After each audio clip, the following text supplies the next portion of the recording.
Audio Jungle. తెలంగాణలో జనసేన పార్టీకి election commission గుర్తింపు. Telangana Janasena incharge Shankar Goud comments. తెలంగాణలో జనసేన పార్టీకి గాజు గ్లాసు గుర్తును కేటాయించిన ఎలక్షన్ కమిషన్ కు ధన్యవాదములు. తెలంగాణలోని జన సైనికులు, వీర మహిళలు కష్టానికి ఫలితం లభించింది. జనసేన పార్టీ రిజిస్టర్ పార్టీ నుంచి గుర్తింపు పొందిన పార్టీగా మారింది. రానున్న రోజుల్లో తెలంగాణలో కూడా జనసేన పార్టీని బలోపేతం చేస్తాం. రానున్న స్థానిక సంస్థల ఎన్నికల్లో పోటీ చేసి జనసేన సత్తా చాటుతాం. స్థానిక సంస్థల ఎన్నికలకు తెలంగాణ జనసేన క్యాడర్ సిద్ధంగా ఉండాలి.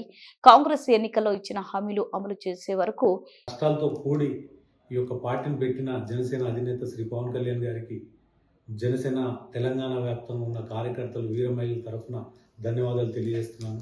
అదేవిధంగా జనసేన పార్టీకి 2014 నుంచి ఎంతోమంది కార్యకర్తలు యావత్తు తెలంగాణ ఉమ్మడి 10 జిల్లాల నుంచి అనేక సమస్యల మీద పోరాటం చేసిన ప్రతి కార్యకర్తకి పేరు పేరున ధన్యవాదాలు తెలియజేస్తున్నాను. అదేవిధంగా రాబోయే రోజుల్లో కాంగ్రెస్ ఏదైతే 6 హామీలు ఇచ్చిందో దానిపై మనం పోరాటం చేసి ఆ 6 హామీలు అమలయ్యేలాగా ఆ కాంగ్రెస్ పై మనం పోరాటం చేయాలని, అదేవిధంగా అనేక సమస్యల మీద పోరాటం చేస్తూ మళ్ళీ రాబోయే రోజుల్లో కూడా పోరాటం చేసి ఆ ఒక్క సమస్యలని ప్రభుత్వం దృష్టికి తీసుకెళ్లేలాగా మనం ప్రయత్నం చేయాలని.